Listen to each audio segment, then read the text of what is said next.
Welcome back to He's on Fire podcast, y'all. It's like we've had some things to finally talk about. Weird, isn't it? All of a sudden, everybody wants to talk about Phoenix. It's not because of Kevin Durant, it's because of Mikal Bridges tonight, right? Have you guys seen all the tweets and everything that's been popping off since Mikal Bridges got 45 points, which Mikal Brooklyn Bridges, I do love that nickname. I got a lot of thoughts on that, though. Cardinals finally hired a coach. Finally.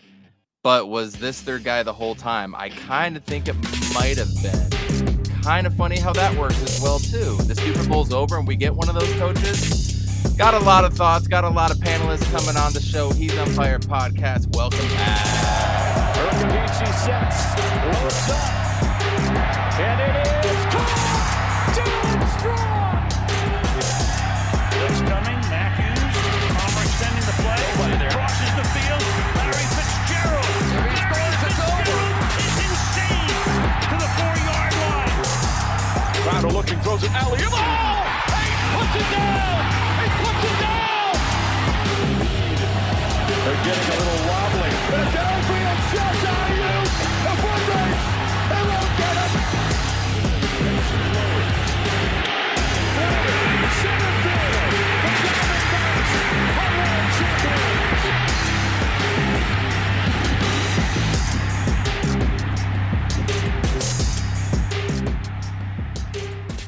I do want to get everybody in here ASAP because we need to talk about the big news. Terrance Ross. No, not Terrance Ross. We need to talk about the big news about Mikal Bridges dropping buckets tonight.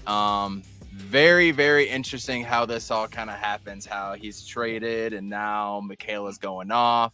And Kendrick Perkins, thank you, Jay, for pointing this out. Kendrick Perkins just went off and was like, Phoenix is in the damn way. Like, are you kidding me? People are really saying, like, one, they won the trade, and two, Phoenix was in the way, or Salty, or maybe Phoenix is now able to develop players potentially.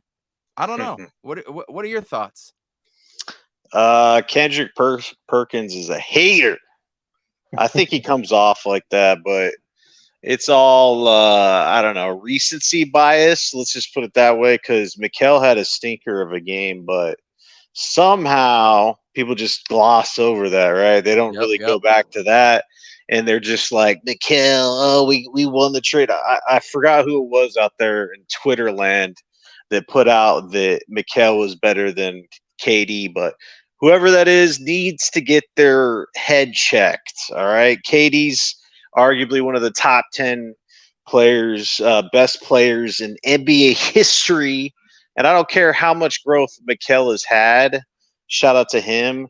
He is not on KD's level. All right. So it's very interesting how the narrative has switched so quick with Mikal when nobody seemed to talk about him when he was over with the Suns. But now, since he's on the East Coast, he's with Brooklyn, all that other stuff. He's just the best thing since sliced bread, right? Baby, yeah. Kawhi. I've heard it all, dude. I've heard it all, you know? What are your thoughts, Jay, of Mikal going over there? He's the next superstar, and Phoenix was holding him down, all that jazz. No pun intended. Well, I'm glad both Mikal and Cam are getting the media attention now. They're in a big market. Like, we've known Mikal as this guy. Like, he doesn't necessarily have a ceiling. And when we're having trade discussions back last July, I mean, we were pleading to Nets people, like, Mikal's that guy.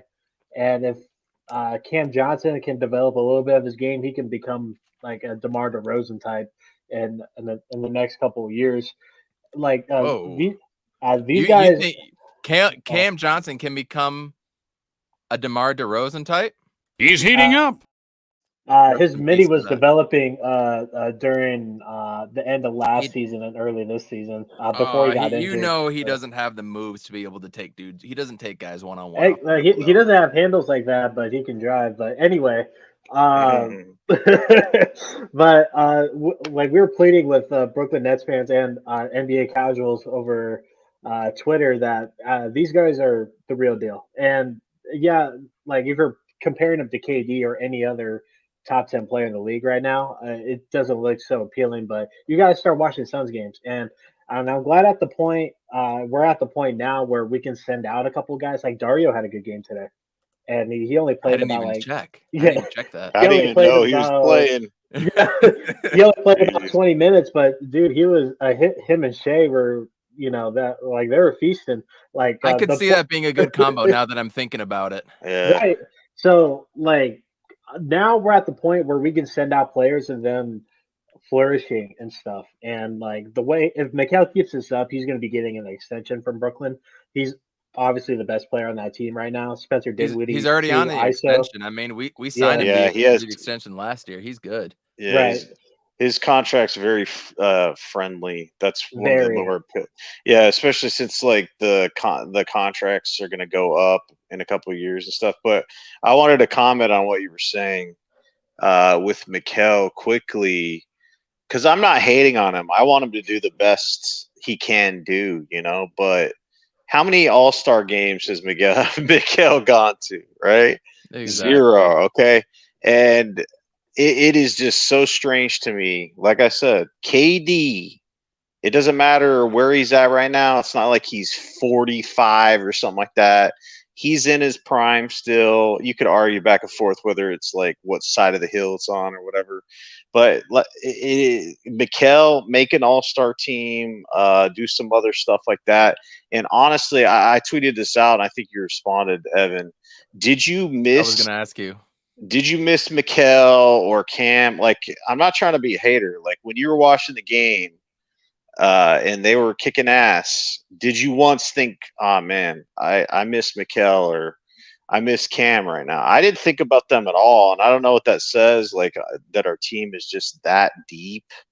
But, like, Josh Okogie, what he's bringing to the table, he's filling it up from 3, and he is just – he's got that dog in him, I tweeted that out, and that saying holds true with him.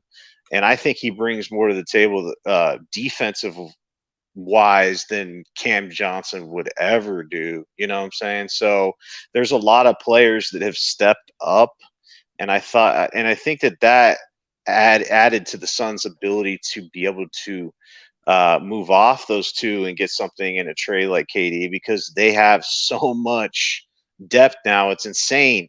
Like, I was listening to Burns and Gambo today, and if you think about it, when the playoffs start, those rosters start to shrink. So who is actually going to be getting playing time in the playoffs, and who's just not going to be playing? Like, we have a ridiculous amount of talent.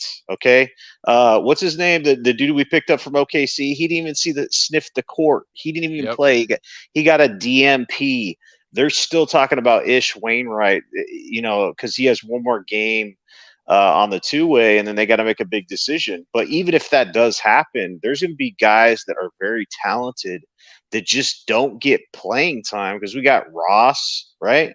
Ross is there. You got TJ Warren's back, and it's just not all like these players are not all going to play, dude. I don't know how to break it to you guys, but like, what do you think about that? Like, who's the odd man or men out? Because Landry Shamet. oh, Yeah. oh my God, I forgot he was even Monty's on punching the air right the now, team, dude. Before we go down that route, Yeah. you touched on Darius Baisley, and Yeah. you see the athleticism from him more at 22 years old, more than you saw it from Mikal and Cam Johnson right now. Plus, he's got the 3 years in the league. There is no reason to think that Baisley could not step up to be a player of that magnitude 3-4 years down the line when he's 26, just like Cam Johnson and Mikal are now, right? What happened to that interview? I didn't listen to it. You said he was, dude, that interview. He just Jay has a little backstory on it, but basically he just sounded like, "Oh, what can you bring to the table?" Defense. Are you excited to be here? Yeah, man, it's been great. And it's just really awkward. Like, there was no excitement, no energy. It's like he was just told he's never going to play basketball again or something. But Jay, you told me something or texted me afterwards. What was it again? Yeah, so I talked to a couple of OKC fans that I know, and Mhm. they were basically saying that Baisley is a very short-spoken dude, and he doesn't Oh, like really? radio show conversations, and he doesn't like talking to the media in general. He's very one-word response sort of guy, Mhm. and like outside looking in, he's 22 years old, and he's just been traded to a team where he's probably not going to get any playing time if Mhm. worst comes to worst, and he might be a salary dump. Like we might just end up cutting this guy. So I mean, there's a lot of things that are going on with him right now, but. I heard the interview. I was like, "What the hell?" And then I talked to a couple people. They're like, "Oh yeah, he's like that." So they're like, "Don't trip." So No, Uh, F go ahead. Go. FYI, Saric tonight, 14 minutes, 12 points, 5 boards, no assists, strangely enough, but 1 for 3 from three as well too. Plus minus of a +10 in Mhm. the No, Oklahoma he's good. City's Thunder win over the Yeah, Rockets. that's So there you go, Daddy that's a solid Dario. Dario. Mhm. What were you gonna say, Salt? I forgot, but as far as Sarich goes, it's like he's a good player, man. I mean, I'm not necessarily going to miss him, but he makes people better around him. He's a great passing big, you know. So for OKC, I think that's good. He was slow, Uh, man.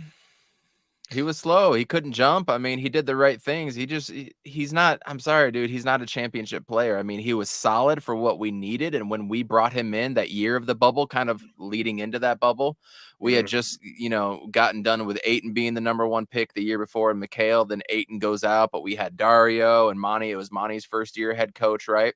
That year was about like becoming an NBA team again, like putting a competent team. And I think I even told you that, Salty, way mhm, back when. Like, so you saw it, you saw the headiness that he had, but when it comes to like championship stuff, dude is slow on rotations. He's not boxing out anybody, right? He's doing a mhm. few sly things here or there, but it's not what we need. Like, it's Kevin Durant is what we needed. Like, Mikhail getting 45 is nice, but everybody saw him dwindle in the playoffs the last few years, right? Now, sure, he's different this year. He could come back and do different things, but he put up almost a goose egg the other night, right? So he's Yeah. inconsistent as all hell. And I don't know if there's another Suns fans that would say differently. I mean, probably the stands are weird out there, but Michaela's not that consistent, So dude. We couldn't trust Cam Johnson.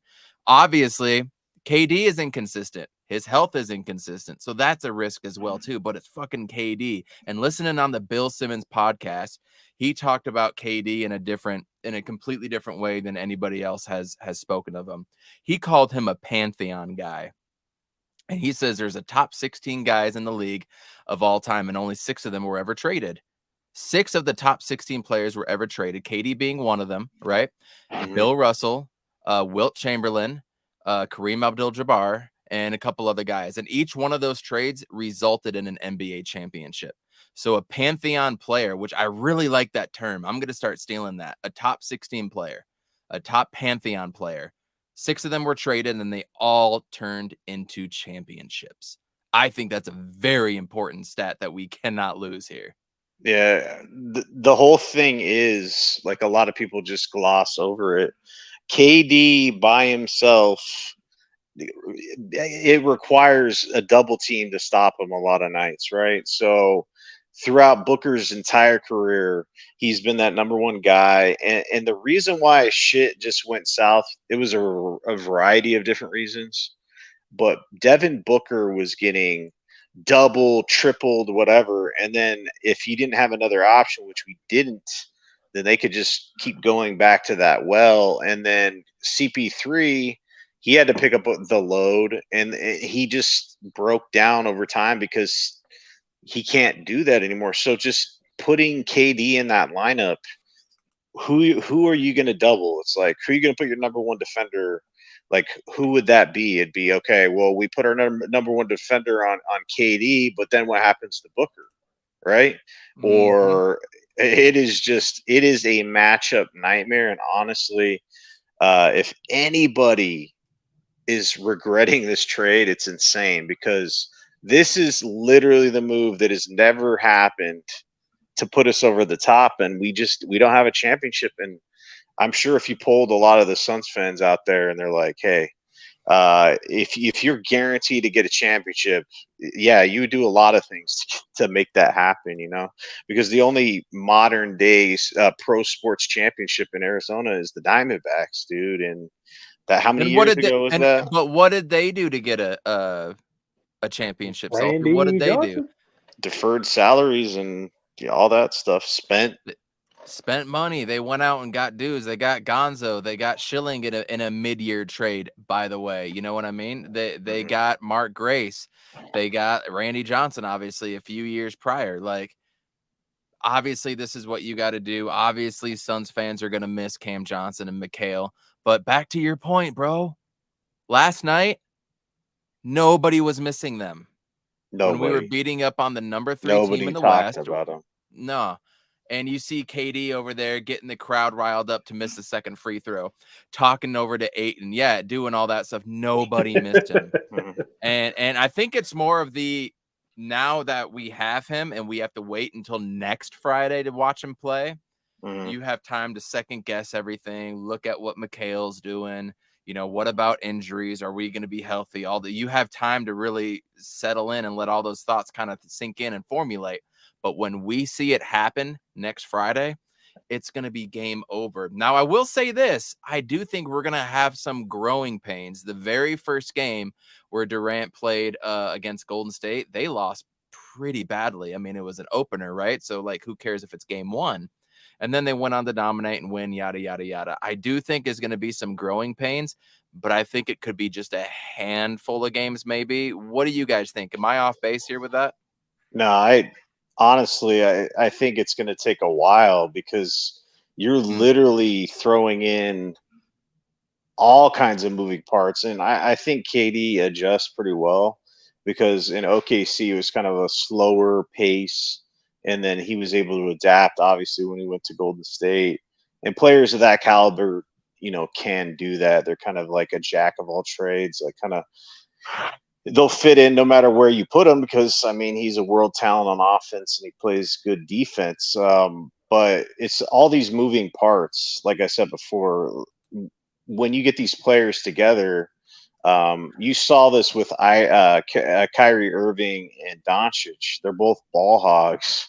And it's like the end of the game the other night, they were like, look like idiots passing it. It was like a hot potato, and then Kyrie just fumbles it and gets it stolen. It's just, that's one of the examples of players that just are used to playing a certain way and they're not trying to step on each other's toes. So what happens?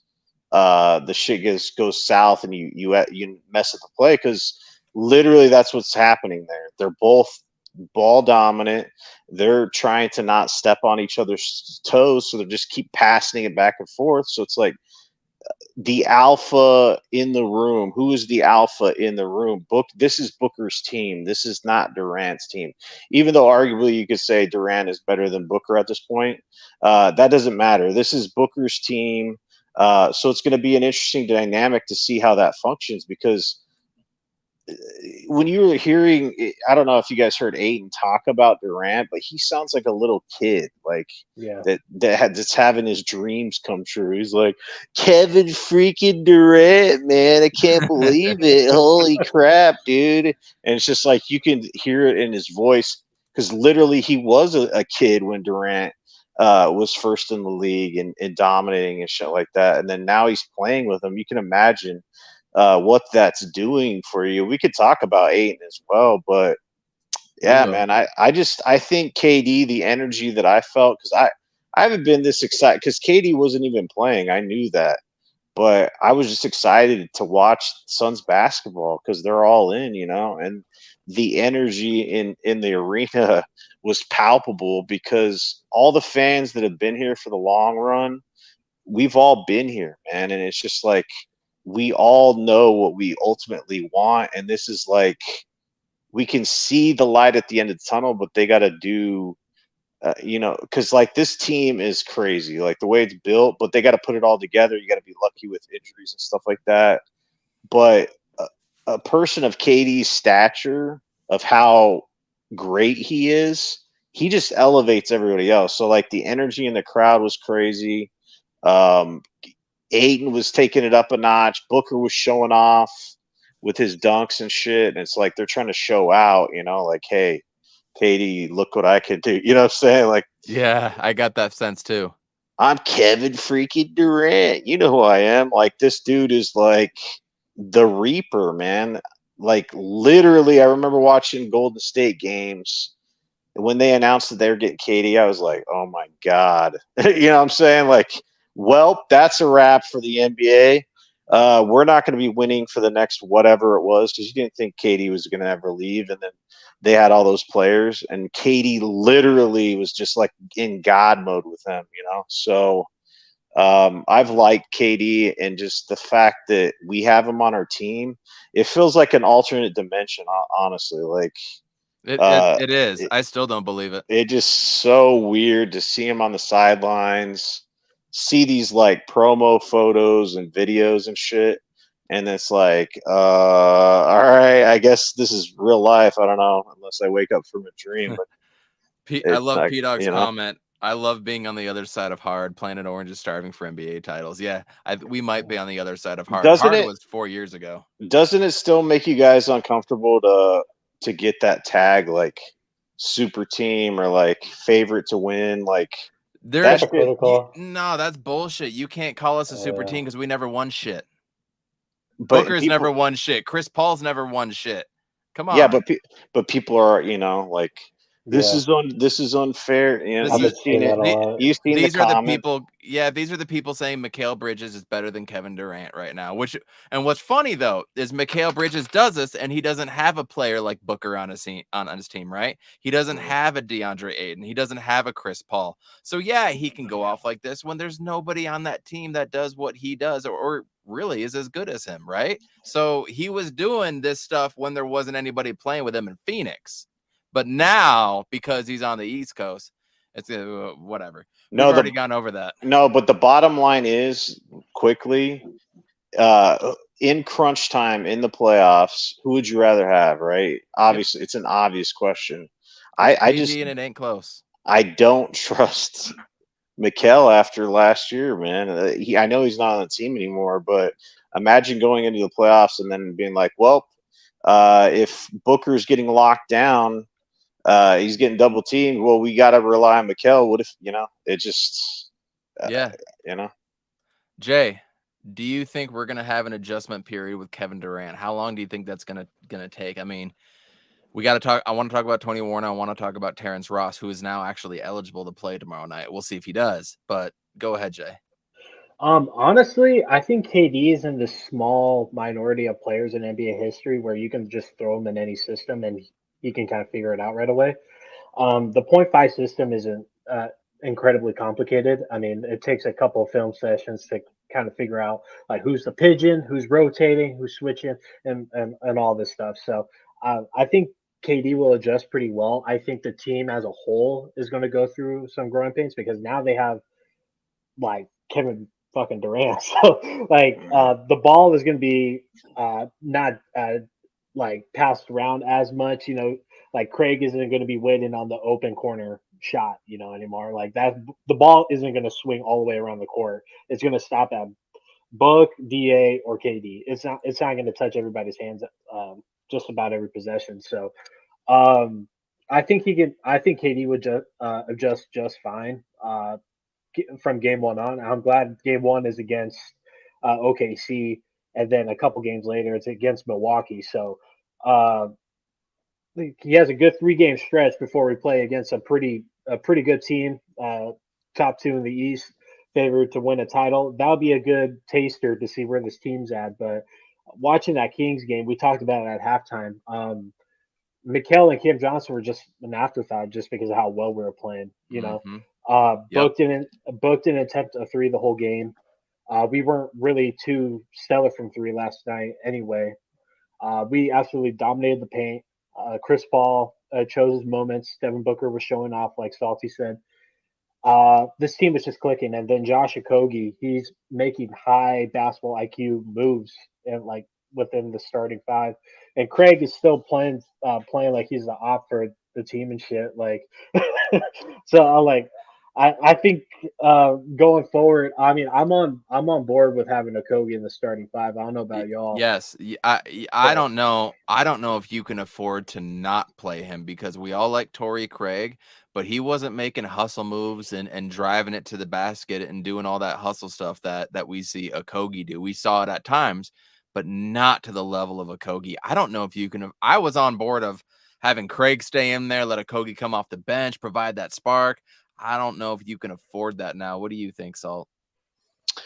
I think he fits the mold of like Yeah. past championship teams. You got to have a dude in there that's like a dog, and that's all I can say about him. He's a dog, and I mean, he just has that ferocity, energy, athleticism. Can get to the rack, create, and not create, but just get contact at the rack, which is important for this team because it's still something that we struggle to do is get free throws. You're going to have a lot of he draws players them. filling it up offensively. It's like there's only a certain amount of shots to go around. So if you can have a guy in there that's okay with not taking shots, and I think he's perfectly fine with Yeah. that, and just doing his job, I think he'd be perfect in there because you can't have it's like, let's put another scorer in the line. It's like, nah, you don't have enough. There's not enough balls, to go around. It's just, I think Okogie, he's slowly becoming one of my favorite players on the team, man. I love the way he plays, and it just shows you because people were kind of, who was it? Perkins shitting on the Suns, saying they're holding Mikal back, which is just ridiculous. Just Okogie, who was he on? Minnesota. The Minnesota. Fox. He was on Minnesota. I thought De'Aaron Fox was who was guarding. I thought that's what you were asking. No, Minnesota. It's just like their story. They don't manage players. It's like the Cardinals. It's like it doesn't matter how much talent you have. The organization sucks ass and doesn't use you right, and like waste your talent. It's with Okogie. It's just like he needs to be in the right situation, and I think he's just thriving. I think he's the perfect player, and that's another thing because we gave James Jones a lot of shit. I mean, but his offseason pickups were clutch. And here's something about Okogie. He's 24 years old. Insane. I mean, He's great. durable too. I mean, he What's doesn't have an injury history like that. what's he gonna be like in 2 full seasons in this system? Like Cam Johnson, right? No Money. reason he can't average 12 to 15 a game, right? No reason at all when you see the way he plays. hmm I'm really looking forward to that. A lot of people think Terrance Ross should be that dude. We need a scorer off the bench and a guy that can light it up from 3 and make those contested shots. And he makes contested shots, bro. Fadeaway contested shots, T-Mac style.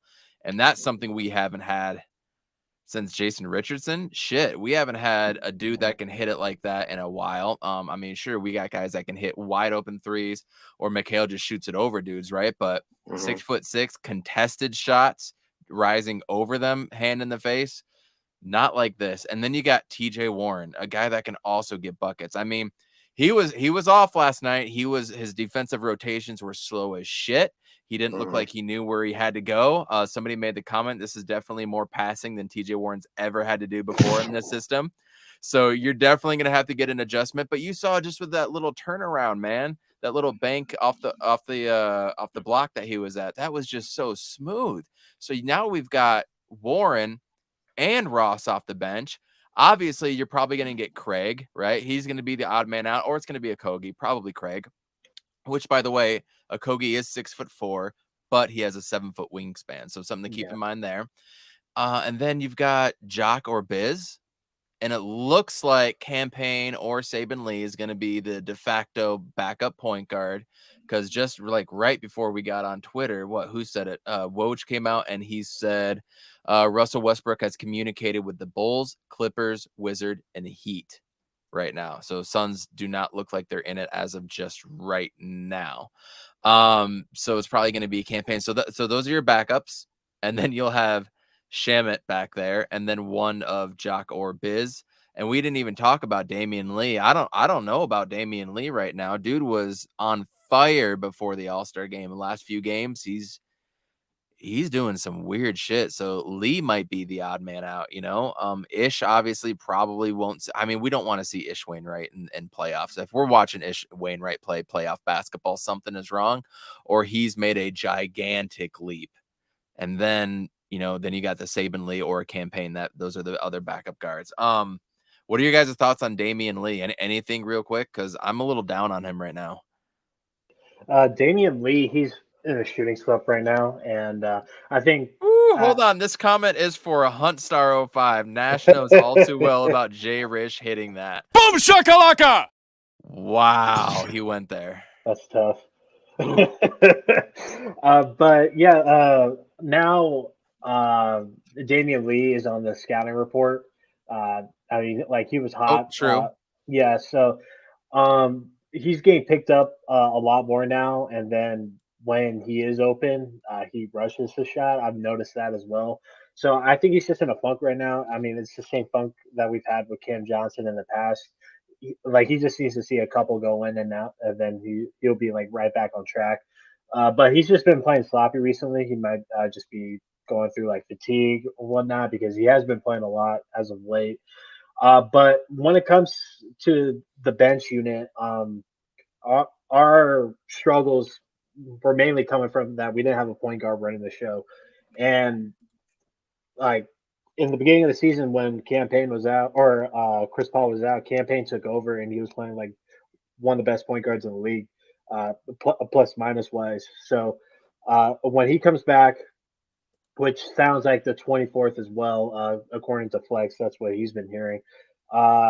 When Campaign comes back, that bench is going to have a lot more structure. He knows the system, and now this is the most amount of weapons that Campaign has had around him on his unit. Now he has Terrance Ross, he has TJ Warren that can create their own shots and push the pace a bit.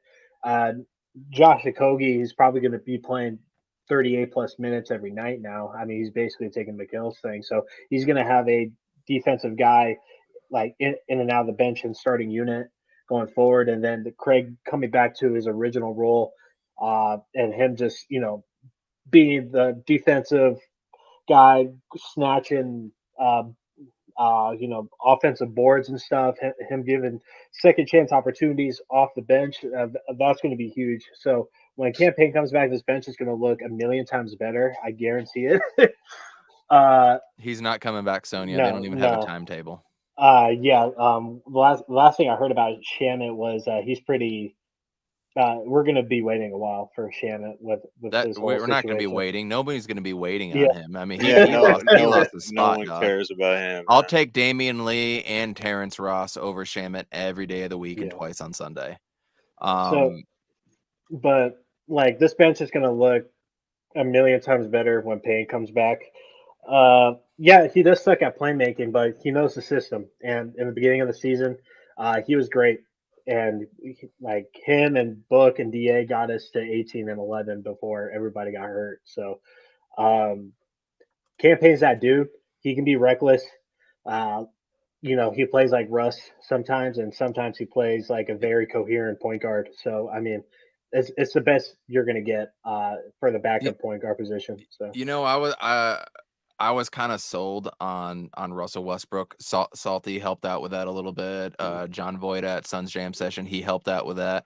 But then I was kind of thinking, man, you've got a wide open three. Who would you rather take it, Campaign or Russ? It's like Campaign every day of the week, right? The thing that he does bring is his ability to hit so many layups. When his layup game is on and how fast and quick he is and how he can get to the rim, that's something that we're missing too. So you add that into the mix and his quickness, and we're talking about prime Campaign, which he could still potentially be in his prime. Getting by dudes, opening up the lane, passing out to TJ Warren, Torrey Craig, Terrance Ross, for crying out loud, and Jock Landale to a point, I guess. I'm more excited about that than what we've seen from Campaign in the past with playoff guys. Because remember, he had guys like Dario, who he did play well with. He had Cam Johnson, who couldn't do anything at the time. We were relying on nothing but Campaign, and when that backup unit came in, Campaign had to be all of that offense. But remember, I don't think we're going to see all the backup 5 dudes in at the same time. I think we're always going to have CP, KD, and Book at some time. I don't think they're all going to be off the court on the bench at one time. Does anybody in the chat, or do you guys disagree? I think we're always going to have one of those 3 dudes, right? For sure. I mean, that's the safest way. Always have a starter out. Because I like Monty's rotation sometimes, but when it comes to playing like the Bucks or the Celtics or like the Nuggets, I mean, it gets a little wishy washy. Like Book is typically playing the whole first quarter, and then he's out for half of the second, and then Chris plays like half of the first, and then he doesn't come back until Book comes back basically, and then Da he's basically out for a full quarter. So like if you have one of these guys out at least, KD or Book, preferably, the bench is going to be rolling and the starters are going to be rolling, obviously. So that'll be the safest way to do things. Poll here. I wish we could do live polls on this. Like, come on, StreamYard, figure that shit out. Of these guys, who do you trust to step their game up from here and to whenever our championship run ends? Would you trust Torrey Craig, Campaign, Damian Lee, or Terrance Ross? Which of those 4 dudes would you say would step up the most, or can step up the most, or has the room to step up? Because one of those guys, for us to have championship aspirations, somebody else has to step up, and we have to have someone on that bench unit. Which one do you think would do it? I was racking my brain the other day. I was like, man, you've seen Torrey Craig do things. You've seen Campaign do things. I'm not sure. It starts with Campaign, honestly. Yeah, That's his unit. I'm not that high on Torrey Craig still. So I know he's done better lately, but if I had to choose, I don't know. Terrance Ross, like, I haven't watched him enough to know, and like, how much playoff experience does he have? You know, I don't know, dude. Payne stepped it up. Or add TJ up Warren to that question too. Add TJ Warren to that. How much playoff experience does he have? Little to none. I did see the numbers the other day. Terrance Ross has 81 games, I believe. 81 playoff games. TJ Warren, I think 40, I want to say, if I remember correctly. I'm going to look. Because Damian Lee was on the championship team, right? For the Warriors. TJ, yes. Ooh, I don't think he's been in the playoffs, yo. Warren? I don't think he's been in the playoffs. Well, did he go? Not playing. No, because he went from here to Indy and got hurt. Were they making the playoffs with him, or? Yeah, they were in the bubble. I'm trying to find it. He went off. He went off right for a while there. Yeah, if anybody knows, no, he did go. He went to the playoffs in the bubble. He had 4 games, and that's when Miami swept them. He averaged 20 points a game, but this was in the bubble too. So he's never played a real playoff game. And Ross is most of his playoff experiences from that championship Toronto team. No, with the Magic too. They had a couple blurbs here or there when they got ousted when they had Vucevic and shit. He was on Toronto. Ross was? Him and Biyombo were on Toronto. Then they were both on Orlando. Now they're here. Did anybody else see that tweet today? The meme of all the players that have played together on the Suns. Yeah, I thought it was pretty cool. Damian Lee's already played with Durant. Campaign played with Durant. Book and TJ Warren have already played with each other. Baisley played with CP. There's like Shamet already played with Durant, which nobody cares about Shamet again. But I think it's interesting that all these players like know each other and they've already played with each other. And this isn't something where they're throwing a bunch of these dudes together and see what can happen on the court. No, a lot of these guys have already played with each other. They're familiar with their game.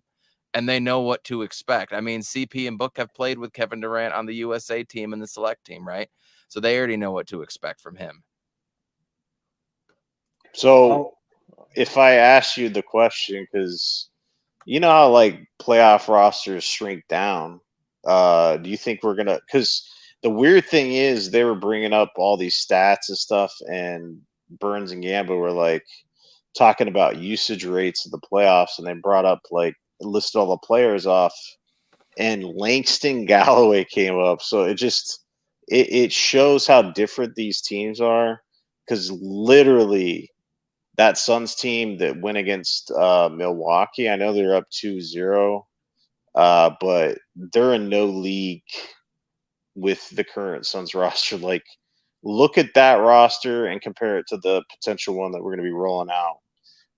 It's just not even comparable. Like a lot of those players that were backups or whatever that were supposed to be contributing on that team, they wouldn't even sniff playing time on this team, So And they've been starting Grayson Allen too, which I'm curious of what they're going to do when Crowder gets there. By the way, the thing that killed us in that series, and I'll die by this, was Bobby fucking Portis. yeah. He was the one. Unexpected. He was the one that he did all the extra stuff that nobody else was doing. And if he didn't play, or if he got hurt, or if Dario didn't get hurt, things could have changed. But So how many do you think we roll out there? 10? 9? 8? 10 is pushing it. I'll probably say either 7 or 8. Because if you go 7 or 8, if you go to 8, there's going to be a lot of fools not playing, dude. Like, well, he's gonna trust. But depth is an issue on this team, right? A Kogi, and he's gonna trust Craig. I don't even think if Warren Campaign's will there, be Campaign will playing in the there. playoffs. Yeah, Warren, we don't know. I'm curious to see what he does with Terrance Ross versus Damian Lee too. Like, how is that going to play out? We're going to find out. Whoever's riding the hot hand, ride that hot hand. But Monty always tends to pull the dude that is having the hot hand, then he never puts him back in the game. So or he plays favorites. Yeah, exactly. Yeah. He plays favorites. Okogie should have been playing a whole lot more this season too. So there's some Monty coaching and not issues, but there's lineup issues that we've all had for some time with Monty, right? Like that's a thing. Yep. Dude, the Egyptian Poppy or whatever. What was that guy's name? Pyramid Poppy. Pyramid baby. Poppy. What's his name? Abdul Nader. Nader was one of our back, dude. It's just insane. Like, list those players off, and you're like, wow, that bench sucked. Well, so our finals run was great and all. What it came down to the end of the day is that the Bucks were a lot deeper. And by far, and had the best player. Yeah, by far. And everybody just wrangled up together, and like the Bucks weren't shooting that great from 3 going into the finals. And then Drew Holiday was maybe averaging like 12 or 15 points a game. And then he went from that to like 18, 19 a game. And I mean, it's not like we're playing shitty defense. And then, the rebounding too. And then, That's a good fucking point, y'all. That needs to be addressed. Lopsiding officiating too. I mean, we don't need to get into all that, but not being able to get to the free throw line. Yeah. Early foul trouble with DA, and then with Giannis taking out both Torrey Craig and Dario, basically in the same game. I mean, there was a bunch of shit. So, I mean, people like to give the Suns shit for that, but like if you just look back at the rosters and you looked at the landscape, if you look back at Giannis getting like 27 free throws and the Suns had 18, and actually making them like that, that was new too. Him making his fucking free throws. He could never fucking make free throws, and all of a sudden he's just John Stockton. He's 25 of 27. Like, what is this shit? Like, I mean, a lot of it all added up, and he went on a historic run. It's one of those things where. And we only lost by like a margin of like 4 points the last the last 4 games that we played. I mean, it's not like we got blown out. Booker hurting his hamstring. It came down to a couple of decisions. And like, I'm glad Nick Wright pointed it out after the series. He's all of a sudden Giannis just started making his free throws, and that's basically what kind of decided it. I'm like, I mean, that's Giannis goes 14 for 27. That's a big fucking difference. No, because like literally you could do hack a Giannis, and that would have been a strategy because that's how bad he was from the line. And like him making his free throws, it's like, yeah, this shit's over, dude. Like we were fine going into that, and then all of a sudden he just started hitting all of them. We're like, what the fuck are we supposed to do? Exactly. Oh shit. But when it comes to playoff rosters and stuff like that, I don't know. I think TJ Warren's an odd man out because he doesn't play defense, man. So I look saw at this this on too. Twitter. South Park is already putting out an episode, and Bridges is on there. Yeah, right, what the dude. hell? What the hell? There was a comment about it earlier, which is pretty fun. Yeah, Zubac. Fucking who else is there? They got Kawhi out there. What? Terrance Mann. Yeah. That's hilarious. I love South Park. They're so funny. That's crazy. Shit, more Sun stuff. What do you? I mean, I did want to touch on the Gannon I think we hire should a little talk bit. about. I think we should talk about DA because we didn't even talk. Yeah, about it, let's talk about DA, please. My favorite player, who I've never once doubted. Right? I've never doubted him. No good. Exactly right. No, I mean, if he would have been consistent, people, it's like you can let your play do the talking, and if you're dominant, no one's stupid enough to like. If you're talk what? shit If about you're you. what? If you're dominant, consistent, right? Consistent, right there. Hasn't that been our problem with DA? Oh, I mean, that's the biggest problem because, I mean, literally, he'd have stretches of like even a month where he'd play dominant, and then just it's playing with force and like I don't know. It's just every time that we come out and say, "Oh man, he's finally putting it together," right? He's unlocked, dominating, and then all of a sudden it's just he goes back to the nonchalant, like whatever, like going through the motions.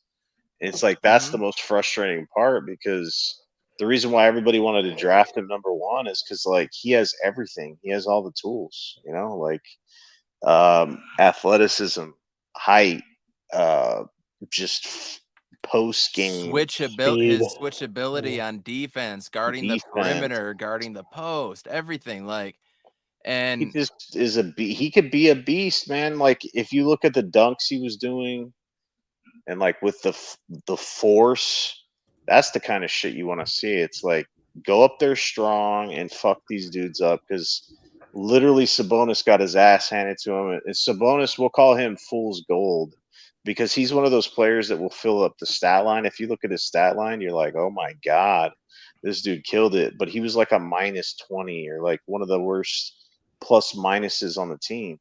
And that is he had a quiet like 25-point game last night. Like he was getting cooked like the whole night. No, he was. That's the biggest thing. It's like we talk about Steve Nash. One of the biggest things with Steve Nash, why it never worked, is because Tony Parker would cook his ass, or anybody he guarded was going to go for stats, because Steve Nash is fucking horrible at defense, So it doesn't matter what kind of shit you're doing on the offensive end, which he brought it, obviously.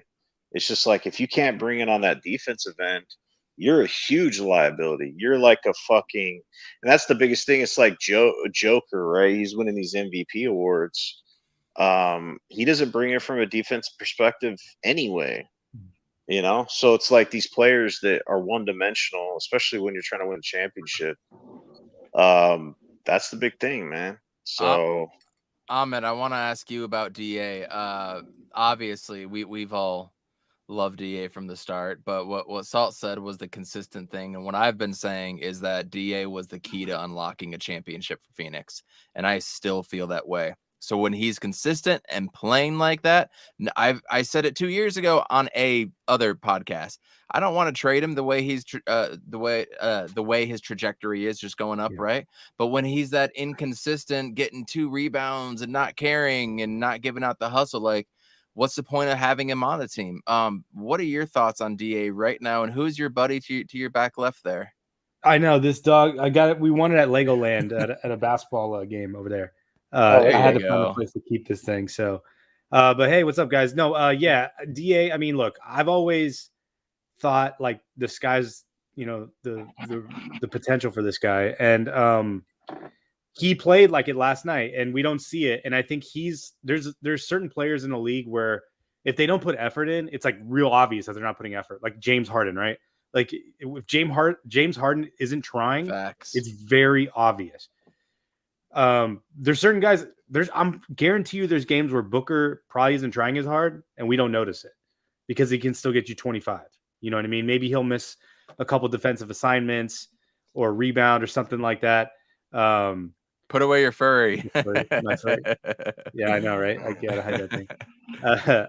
But you're saying he's the key for them unlocking the championship. I feel like Kevin Durant is going to unlock him because with the elbow actions that they run now, and with the way that boom shakalaka, top of the fact that he can just create so much open space and switchable players for him. I think it's. DA is going to have he's going to probably put up the same numbers that he's putting up, like 19 and 10 or maybe 15 and 8 or something like that. But they're going to be more impactful. Yeah. They're going to be more meaningful. I was watching Suns Jam last night. I think it was Lissy who said this. He's like, it's one thing to have Devin Booker and CP3 yelling at you all the time. Like CP3 is like, hey, you need to do this and yada, yada, yada. And now you're going to have KD and DA, eye to eye right there. And Lissy's right. Matthew Lissy is 100% right. Yeah. When you got somebody else looking at you in the eye as another 7-footer, I think that just, man to man, you kind of like you're equal that person, right? Have you ever had somebody that's 5'4" and you're 6'2", 6'1", 6'2", try to tell you what to do, and you're just like, what? Well, my wife is 5'11", so yeah, I do get that every day. Or sorry, 5'1". I'm 5'11". She's 5'1". See there you go. And if you had somebody eye to eye to you, you'd be like, okay, yeah, I'll do that. Yeah. But even to your point about that, I don't think Kevin Durant, from the way he's played with other guys, the only guys ever really gotten into a conflict with, like that we've seen on the court, is Draymond. Otherwise, Kevin's really good at just kind of like, hey man, like you should be here, not there. Look, I'm looking for you on this side. Just be there, okay? He's not as animated as Booker and CP3 are with it. And even if you remember, he got into it with Mikal too earlier in the season. I mean, these aren't the same. Like it's going to be coming from a different place of, hey man, this isn't like, and it's coming from somebody that's a top 10 player, right? So it's like, yo, I'm talking to you because I know this, because I've won championships. I'm telling you where you need to be. Just be there. That's it. And I think he'll get the message. I think Kevin Durant's not really that kind of guy. Like, I don't even know if he'd even tell someone. I'm sure he would if it was like egregious. He's kind of like low key. Yeah. I think it just comes down to the fact that like if you're around someone that's great or like legendary. I know he's not legendary yet. I mean, he is, but it's just someone to that level within whatever you're doing. It doesn't matter what you're doing. If they're great at it and you step into the arena with them or into the realm of greatness, you're automatically just going to want to do better and show out. It's just, it's a natural tendency, Well, I'm glad you brought that up, Salty, because I think we saw that last night. At least that's something I saw. First of all, I think everybody just took like the last two games of just the first game back, right, against whoever we played when we lost. Atlanta. I mean, that game didn't even count. Yeah, it didn't count. Nobody really cared. They shouldn't even played that game. And then, or they shouldn't even be playing games on that day when players are being traded. But there was just something different about this team. It was just a breath of fresh air. Like they just felt like they were just more confident. It felt like they're just that, especially for Aiden, right? That like that noose was taken off his neck where he doesn't have to worry about being traded. And then at the same time, like, I don't know, like, I just feel like even that whole of not having Cam Johnson and Mikal there as part of this team and like us as fans emotionally missing them, it just felt like this team is just locked in now. Like they changed, like, okay, now we're focused, we're confident, we're already winning, and now we just got even better. And and they won that game going away. And I was looking at the way that they were playing. I'm like, who can beat this team if they're playing this good? The only reason Sacramento was even close is because they hit all those threes. Yeah, correct. Sacramento's a fake contender. Yes, they are. I mean, they're losing in the first round 4-1, no matter who they play. Yeah, they're just not it. Can I bring this up? I don't want to get chastised here, and I might. But with Mikal and Cam Johnson gone, all the all that stuff is now gone. And this team is, you said it, is more businesslike and more ready to work. Could that be a positive with not having Mikhail's silliness and goofiness around, right? Is this a positive thing going forward? I'm not saying it's a positive thing not having Mikhail. I'm just saying the antics are now gone. Maybe they focus more on the game. Do you guys get what I'm trying to say? I get what you're saying, but I think you need somebody when the team is losing to pull through in those situations to be able to just have some levity in the locker room or whatever. Who is that person now? I mean, maybe they're just just winner take all mentality. That's all they have now. But I just think they still have goofy. DA's goofy. Campaign and Ish are goofy. Campaign's goofy as hell. I just think that Mikhail is more like the gullible one. I was going to talk about that as well. He just, I don't know. I heard that they did jokes on him and stuff like that. Not in a mean way, but he's just kind of that happy-go-lucky dude in the group. You just joke around with them and stuff from that perspective.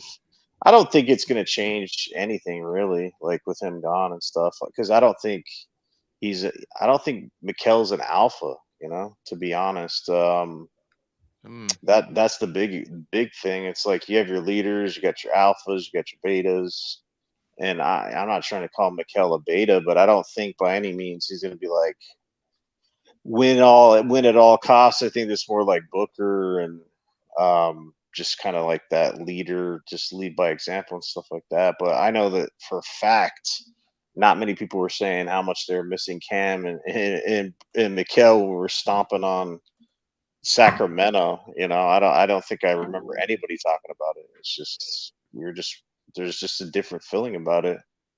Because I remember, I just remember that year that the Warriors beat us.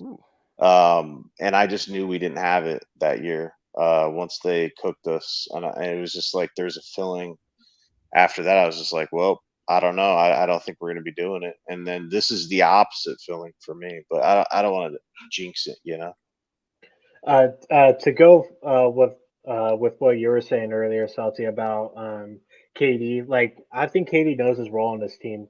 Chris Paul is going to lead. Devin Booker is going to be the second voice in the locker room along with Chris. There's going to be the antics from Campaign, Bismack, and all these other guys. These younger guys kind of keeping the joy in the locker room. But I mean, we have enough vet presence on this team to get down to brass tacks every night. All I could watch last night was how KB reacted on the bench when it came to DA scoring, because he was every turnaround DA hit, KD was just on the bench, looking over at teammates, God damn, look at this dude. So I think KD knows his role in this team, and I think he's going to be more of a mentor for DA at the end of the day, and I think it's going to be the best thing for him, because all DA gets is shit on this team from Chris and Book, and maybe he needs a little, hey, it's all good, maybe spin away from the basket next time, because the guy, your defender leans more this way and shit. It's just little shit like that, because he's a big man, he knows how to shoot. I mean, they're basically eye to eye, like you were saying earlier, Ev, he could definitely pick up some shit, from KD, and you can tell by his voice in that press conference, he's ecstatic, and KD was giving him props all last night, he smacked him in the chest, and he's good shit, bro. I think that's what DA. And DA was pissed at plays that he didn't make too. To your point. Yeah. So DA was locked in, and he's been locked in the last 2 weeks, and that's just where he just needs to be. And I think a guy like KD is going to be great for this team, along with DA, because DA is going to as much as DA unlocks the best for this team at the end of the day. Real quick, I think one of our main issues on the finals run is that we never were there at that point, so we're celebrating everything.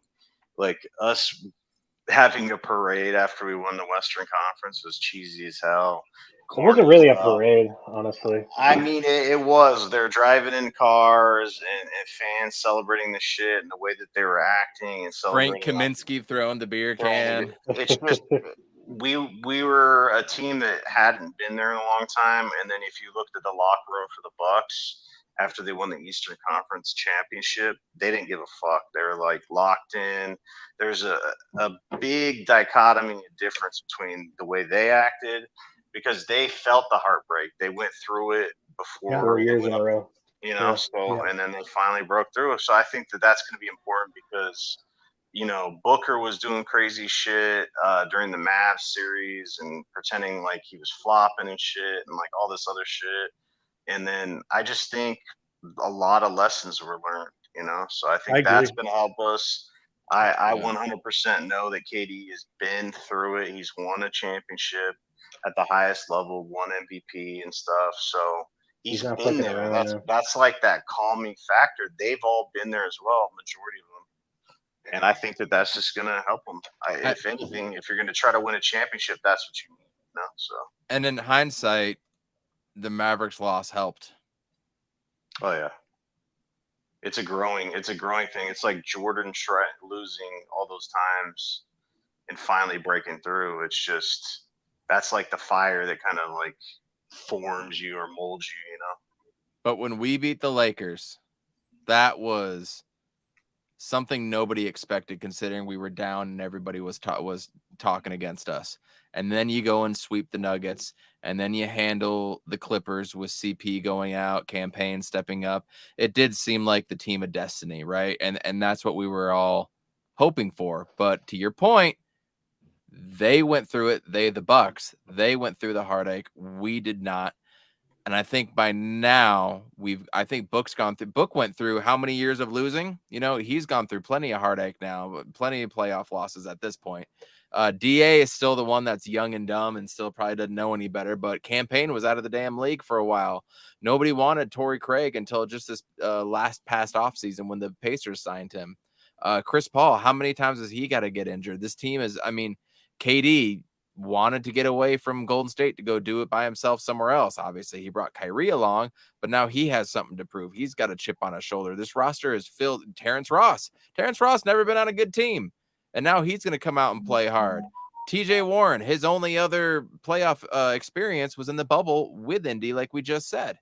And Jock Landale has things to prove. Okogie has a lot to prove. I mean, Monty has a lot to prove. A lot of these dudes have things to prove, chips on their shoulders, or need to say something with the way that their game is playing, and that person being DA, in my opinion, right now. So this team has gone through it, and this could be the team of destiny. I don't know. Amit, we've been talking about the guys playing with each other for a while when it comes to like being on different teams back in the day. We talked about Book for a while. We talked about Terrance Ross. What do you want to talk about now? I feel like we can keep this going and we could switch over to some Jonathan Gannon talk. And I don't really know if I care right now about Jonathan Gannon. Well, you know, I think we're all waiting for the All-Star break to end so we can see KD in his son's uniform and see what he does. Oh yeah. You know, I think you guys, I heard a little bit of what you guys were talking earlier where you're saying like, what's the adjustment period with KD? I think it's really going to come down to crunch time minutes. Like, how is it going to happen if we're not calling a timeout? Yeah. You saw what happened with Kyrie and Luka. I mean, that's just, you know, two guys that haven't played together, and that can happen anytime. That can happen with the greatest players. So that part without a timeout, if we're going spontaneous, like, is it just going to be, okay, we're just going to run just simple ISO and pick and roll and just work from that? Or is it going to be something more, you know, complex that involves more players just to create a little bit more of a decoy situation? But, you know, I'm not concerned about that. I'm more concerned about like the role players, how they fit in on that, like, because a lot of minutes are going to get cut when KD comes in. You know, I think you guys were talking about Okogie as a starter. I agree 100%. I think Okogie should be the starter with this unit, especially the way he's played. Because if all of a sudden he can show an offensive bag with the second unit, then and he can show catch and shoot ability with the second unit, then he's going to get some really great looks with the first unit. And even if he doesn't even shoot the ball, even if he's just out there, you know, just out there like Bam Adebayo, just dribble handoff or something like that, like it's going to create, his defense is going to create so much havoc anyways. It's not really going to matter. For the record, I know the very first game where Kevin Durant played for the Warriors was against the Spurs, and they lost by 30 points. Yeah. and that can be there can be a multitude of reasons why that happened. I mean, I'm not worried about the first game. I'm worried about the last game we play. Right. Exactly. But I wanted to switch gears to the Cardinals though, because the last couple of days I've been feeling like, dude, this is just another Steve Wilkes thing. You know, I went and watched Joe Como's video on why we should kind of think about this differently. A lot of people, because my main thing was like, are we hiring a defensive guy, or are we hiring a great head coach? You know, so, and I don't know. One, we don't know if he's a great defensive coach or a head coordinator. We don't know that. There's a lot of reason to be like, well, he's maybe not the best.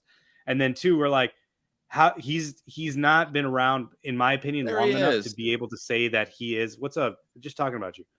To say that he is a great leader of men. And I think we need just a great leader of men that doesn't have to worry about the details on every single function of the football team, but can still pull everybody together in the right direction. I don't know if this is the guy. I really don't. The one thing I will say, and I watched Joe's videos too, and I've heard some things over at PHNX and what people have said. And the one thing that's resonated with me so far is that he is a player's coach, but he holds players accountable. And that's something that Cliff didn't do. If Cliff Kingsbury could have held some of these players just to a halfway decent standard, I think Cliff would still be our coach. So the fact that he does that, and the fact that he comes from an NFL background where he's jumped around to Minnesota, St. Louis, Tennessee, Philly, and whatnot, came from Louisville. And we did cast the wide net and all that. So he comes from a background full of football knowledge from a lot of great coaches, and he holds players accountable. And he's been able to rise above the ranks pretty quickly, only 40 years old. And just that alone, I like. And me and JJ were kind of talking about it backstage before we came on. Like, I'm willing to give, and I'm going to change my thought on this, JJ. I'm willing to give Monty Ossenfort the benefit of the doubt. I don't know about Bidwill. If we suck for the next 2 or 3 years, what are we going to be saying about Bidwill, right? So he has. Well, I'm already there with Bidwill, because I'm like, how can we give him the benefit of the doubt? Like, how can we be like, oh, he hired the right guy? Do we think he hired the right guy? We're just saying that because the guy worked for the Pats and the Steelers or whatever. I know. But to what you said earlier, though, is kind of funny, because you said you forgot to say accountable one of the times. You said that he teaches the players to hold, and we saw that at the end of the game there. So that's true. I must have fumbled my words. No, he holds players accountable. That's what I like, and that's what I prefer, especially for an NFL coach. An NFL coach, what I want is way different than what we want with NBA, right? NBA, you got to give these dudes freedom. Let them play the way they need to play, yada, yada. When it comes to football, like, no, you need to do A, B, C. You need to stick to the gap. You need to do, whatever. And if you hold players accountable, these guys are smart enough that they can catch on, right? Like, this is the NFL. You don't get there without doing your homework. So that's very important in my opinion. NBA, you can wing it and play YMCA stuff half the time. That's just what I meant by that. But I mean, come on, give Bidwill credit. Look where when he took over his dad, how washed up his dad ran that franchise, got us new uniforms at the time. We hopefully we get some now, or fingers crossed, we need new uniforms. We got the Glendale Stadium. He's tried to put good players out there. We had the Warner run. He tried to put stuff out there when it came to Carson Palmer in that time. Like, it's not for lack of trying. He just might suck, right? It's not for lack of trying, though, in my opinion. You're right. He's trying. He's definitely trying. I mean, a lot of it changed when Keim left, right? Because that was like, I remember you. I mean, every time I've said it, I told you, like, these guys have some sort of secret that kept Keim in this organization for that long. I don't know why you would continue to let this guy fail up and up and up, and then continue to fail at that position. But maybe that's the change. Maybe, but again, I'm just not sold on the GM. And if the GM's picking the coach, and I'm not really sold on the coach, if you couldn't get Brian Flores, who is a defensive coach, but is an overall good coach, who was able to win games with an owner that wanted his team to lose. That's where I'm just like, I don't know. I mean, we're early on, dude. It's really skeptical. What hurts is that there was a lot of great candidates that we missed on or didn't even get interviews with that just ended up getting jobs elsewhere. And that's where I guess I feel I'm feeling salty. Before we keep going, everybody hit the like button. Everybody share this out and subscribe. We're only now a few subscribers away from 300, which isn't a lot, but considering how we haven't been consistent since the Suns lost to the Mavs, really appreciate it. So share this out, everybody. Salty, you and I talked the seconds after Durant traded. We hire a coach. I haven't texted you once about it, which kind of says a lot about it. So no, man, give me your thoughts, and then I want to hear from JJ. So I've been here since the Sun Devil days, the cooking on the seats days. Don't start with me. Yeah, it's just all right. So with certain sports teams, they perennially suck. There has to be some kind of centralized figure that kind of connects the dots. It's like no matter what you do, it's like if you have a rotten piece of food in the fridge, no matter how much you clean around your fridge or you change stuff out, if you leave that rotten fish in there, it's going to stink, It's going to smell, and guess who that smelly fish is? It's Bidwill. This mother effer. The apple doesn't fall too far from the tree. His dad was a fucking cheap bastard, a loser, a joke, a complete joke. All right, the way that they ran the franchise, and trust me, the guy that has been at the apex of all this is him. The reason why Kime kept his job is because of him. You guys remember Rod Graves and all that bullshit? It's like this. It's a family-run business. It's almost like a mafia type thing, right? Where it's like you have the people you trust, and no matter what they do, you keep them around because you can trust them. That's exactly what's happening or has happened in this franchise, and it's just like our old owner Robert Sarver, right? Bro, look at the comment just now. What's the up? Sarver of football. LOL. Yes. Exactly. Like how many free agents or potential free agents did we miss on because Robert Sarver was our owner? And it's like no matter what you say or what you do, you always have that owner. And it's like if you have that perception of what your franchise is, you are always going to suck because it funnels down.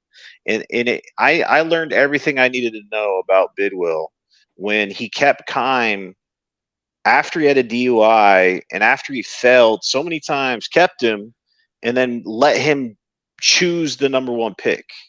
One of the most important picks that we had, and you keep him, and then he pulls out of his ass to get Cliff Kingsbury, who wasn't even a winner at Texas Tech, and you get him, and it's just like you're shooting these Hail Marys off, hoping to hit something, right? And it's just like this hire or whatever hire you want to talk about in the NFL, yeah, it's a crapshoot. And like, could this guy be good? Yeah, he could be, because first-time head coaches, it is literally a roll of the dice. You go look at it. It doesn't matter what tree they come from. If you want to take them from whatever tree you want to take them from, it is still a crapshoot. And honestly, this guy does have a lot more charisma and like feel more like an alpha than Kingsbury ever did. Because let's be honest, Kingsbury was not an alpha at all. And any kind of like bravado he had was fake as fuck. And I've heard multiple players talk about it. And like when he was hired originally, I was thinking to myself, if you're like a 350-pound lineman, right? And you have Cliff Kingsbury coming up to you and trying to tell you what to do or whatever, how seriously would you take him? Honestly, like it just is kind of a joke to me. That's why it's kind of like he was running some kind of a spa treatment over here with no practices, no preseason bullshit. It's just like, imagine if you're a player.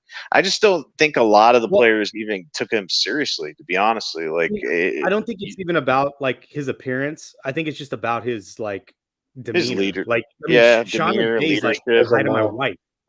Like, yeah, but Sean McVay is an alpha. He puts that off like this swagger he has, and you could just see it with Kingsbury.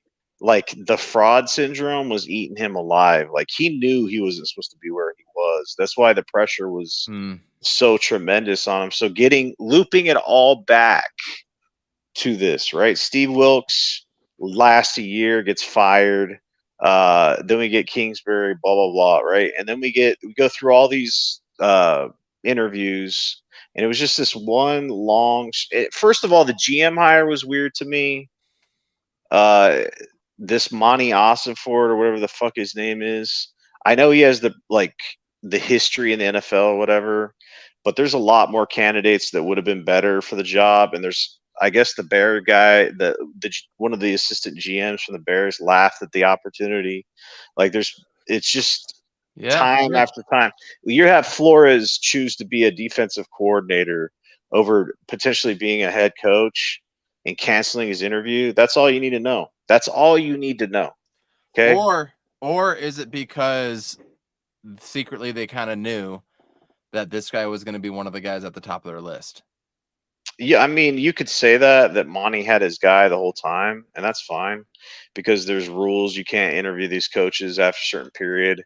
And if he had that in his mind it's the biggest joke when they're like, yeah, we're casting this net far and wide. It's like, well, if you're casting it far and wide and there's fucking holes all over it, it doesn't matter how far you're casting it. You're not going to catch shit worth of anything, you know? And it's like you're seeing it repetitively, repeating. Who's the Dallas coordinator? That Dan Quinn. He said, Dan Quinn said, no, thank you. Sean Payton was using them just like Peyton Manning used them for leverage and all this other shit. And it's just like time after time after time, you're getting the same results. They lucked out on Bruce Arians. Let's be honest. Who was the coach right before Arians and between Wiz and Hunt? Wilkes. Oh, no, not Wilkes. Was it? Fuck. We didn't go right from Wiz and Hunt to? Yeah, we did, didn't we? To Bruce Arians, did we? No, we didn't. We didn't. God, let's see who gets it in the. Let's see who gets it in the chat. But anyways, while we're bringing that up, I mean, look, like it's interesting because with Gannon, like there's certain coaches where they were actually really like the driver. Yeah, it's Wiz Hunt Arians. That's what I was thinking. Crazy. Okay, it was direct. But like, so like an instance I can give you is just like, the Nick Sirianni. Like everybody saw that initial press conference was like, this guy is a clown, right? Like maybe this guy is like maybe they hired the wrong guy. Who knows, right? A Steve Wilkes situation, a Cliff Kingsbury situation, but he got that team ready. We'll find out because their defense was always ready, even though they didn't play the toughest quarterbacks. But it could have been that he was really like the coach that was really driving the change in culture and like accountability and all that stuff. It might not have been the head coach. But the only caveat to that when you talk about the Eagles is that their offense was flawless. Like their offense played fantastic no matter who the quarterback was, no matter what the situation, no matter who the defense was. So it could have been the play calling of Sirianni and the coaching from Gannon that got them to the Super Bowl. But, Houston is betting on DeMeco Ryans being that type of like defensive coordinator that can coach an entire team. Same with Robert Saleh. So hopefully that's what we're getting. Jay just sent this to me. I just want everybody to bask in this gloriousness while we talk about the pitiful, pitiful Cardinals right now. For all the listeners, it's a newly released image of Kevin Durant in the statement jersey in the uniform. And you sent me something. Let me remove that. You sent me this update, like right as we went on. I was going to read this too, Jay, and I forgot. Per source, Broncos have officially requested permission to interview defensive coordinator Vance Joseph for their defensive coordinator position in Denver. But with Jonathan Gannon expected to run the defense as Arizona's head coach, therefore making Vance Joseph available. So if nothing else, this also gets Vance Joseph away. And I was scared to death we were going to be stuck with Vance Joseph as our head coach or potentially as a defensive coordinator.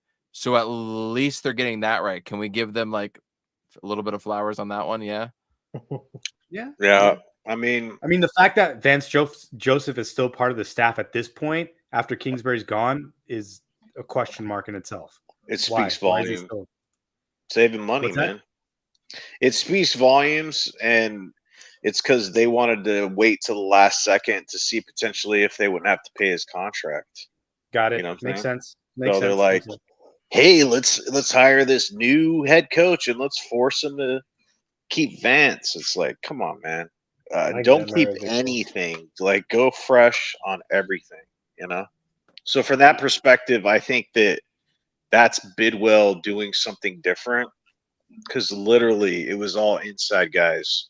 Rod Graves, Steve Whoa, Cohn. Shams bomb. Cleveland Cavaliers are buying out Kevin Love.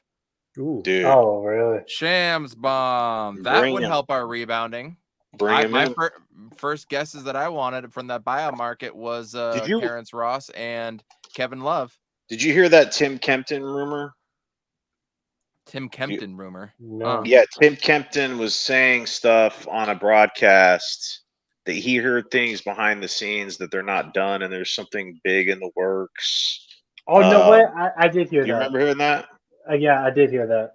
Was he talking off season or like still currently? No, Currently. this a buyout. That the Suns are going to do something and it's in the works and blah blah blah. I have to find it, but it's definitely what he was talking. Tim Kempton said it. Yeah. Touch on this Cardinal thing real quick. Me and Ev were talking backstage about it. Like the bar's on the floor right now. Oh yeah. I don't have faith in Bidwell just because like we've been disappointed year after year with this organization. Not only from coach hires, but draft decisions, picking up linebackers every goddamn year. Vance Joseph now playing the young guys because he's trying to send a message, but we're losing in horrible fashions. Uh, it's it's tough because It's true. like what Joe said, like Bidwell has made the right moves this offseason, getting a new GM, going on the head coaching hunt. Gannon wasn't really on our radars like that. I didn't think he was really available like that. I mean, we fell pretty far down from Sean Payton and D'Amico Ryan to landing on Gannon, and even at this point, I thought we were going to go after Lou. But if Gannon was always in the chamber, I'm more than willing to roll with it because we're just going to have to at this point. And it was nice to see that video of Gannon going up to Kyler in the weight room and then dabbing it up. Him up. Yeah, like it was a very energetic video, and it was cool. nice to see that. And Kyler's rehabbing just fine, and we're probably not going to see him until week 4, week 5 of next season. I don't know, man. He's looking good. Oh yeah, he's looking good, He but looks good. ACL, so. And he had meniscus. That's the shit that people don't talk about. Yeah, those linger. So, yeah, the bar's on the floor. I mean, we're starting from scratch. I mean, Gannon. I mean, Gannon and Cliff are night and day. Gannon's been in the league forever. I mean, he's been around so many different programs. He's dealt with different defenses, different operations in general. A lot of people were gunning for Gannon at the end of the day, which is a easier pill to swallow, with what Evan mentioned earlier backstage. And he's the guy that was pretty sought after. So I mean, that puts a little ease in my mind when it comes to stuff and what's really going to make or break this team. And if we're in the middle of the rebuilding process, starting from scratch and having a foundational piece of Kyler Murray, is we got to draft correctly. And like if we're going to be moving off of DeAndre Hopkins, if we're going to be getting rid of Zach Ertz, I mean, we got to stack this defense. We got to put weapons around Kyler, and we got to stop bullshitting in the draft and picking up linebackers that we're not even going to play and doing all this wishy-washy shit. So my expectations aren't high, but if I see progression, I'm gonna stay, I'm gonna tag along, and I'm gonna be here with the process with you guys and just breaking it down as much as we can. And I just really don't understand why in sports GMs feel like they want to be smarter than what's tried and true. Like in certain They tried to sports. moneyball it. I'm like, dude, No, we're it's telling you like who to hire. it's like with football, defensive line, offensive line, very important. Steve Keim's like, nah, let's draft some wide receivers. Let's All the get linebackers. some old ass offensive linemen. They're going to be broken and hurt, not be able to play, or they're washed. We have a chance to draft the center in the first. Nah, let's draft a center our. that wants to retire, or let's trade a center that wants to retire. Right? Yeah, like Yeah. anything that would possibly make sense, let's go counter to that. It's like you look at the San Francisco 49ers, why are they good? Well, it's pretty simple. They have a badass defense, which defense wins championships in both leagues, NFL, NBA, for the most part, any sport. A foundation of a good defensive team can get you, like Baltimore Ravens, for example. Who is their quarterback? It doesn't matter. Our defense is so fucking good. It's like, I don't understand why you wouldn't try to get your defense as good as possible, and then everything else will fall into place. Because if you can get it to the point where you shut down the opponent, it's just like, well, you got the battle won there, and your quarterback isn't the most important thing per se, because Rex Grossman made it to a Super Bowl because of that Exactly. defense and a running game and being physical, you're good to go. I mean, Baltimore was a good example, Salty. I mean, Yeah. that's like a prime example. It's because in the NFL you control the clock. It's demoralizing because if you have a good run game, you can control the clock on the offensive side. And then if you have a really good defense, it's like if you're burning clock with the offense and then you move to the defense, it's just like teams. That's what wins fucking games, dude. So it's just like, and then Keim's like, let's copy. He didn't know what the fuck he was doing, dude. He did trades and stuff like that, but he's like, oh, the Rams are good. Let's copy them and get a young offensive guru in here. So they got like the Walmart dollar version of McVay, and they're like, oh, let's have Kingsbury come in here. He's going to do some things. Yeah, the Like- difference between McVay and Cliff is that McVay will grab a offensive lineman's face mask and like pull him out of the huddle, and then he just start yelling at him. Like McVay is that fucking dude. And I got to share something right now. Legion Hoops, Miami Heat are expected to emerge as suitors for Kevin Love. But you know what? We've heard When that are they before with not? Terrance Ross. Yeah, like when are they not like in the talks? James Jones played with Kevin Love. James Jones knows. But Didn't that Miami just just lose to the Nets today to Oh, yeah. Mikal? McHale's 45. That's right. Miami ain't doing shit, so I don't know why Kevin Love would want to go there. But they're stuck. I don't even know why would we want Kevin Love? He's just going to sit on the bench. He's not going to play. Backup guy, and he can rebound. I'll take him. Yeah, but he's not going to play, and he's already won championships. I mean, I feel I'd like rather have him than Jock Landale right now. Well, would he rather be here or be somewhere like Portland where he's from? Like he's from Portland, he could be there. Their team may not win, but Portland, he's play. Oh, yeah, that's I cool. remember last year he was really doing cool. pretty good. I haven't followed him this year. Obviously, probably he's not that good, right? If he's getting bought out, He's fallen out of the rotation. I mean, he's not one of their key players. Cleveland's stacked, man. I mean, there's no reason for him to be on the bench like that besides having like a vet voice like in the locker room. But a big is not really a need right now on this team. Yeah, you know? we have too many wing players, and we have athletic players that can do more than Kevin Love can provide us. I mean, I know like Terrance Ross, his rebounding numbers aren't great, but Torrey Craig's been good, Aiden's good, Durant is really good too. So how's how's Ross's defense? Has it been now? It's good when he wants to. He's a really good defender. Yeah. He's always a good defender, but he played on shit teams. Because, like I said, the odd man out to me is Warren, because that dude does not play defense.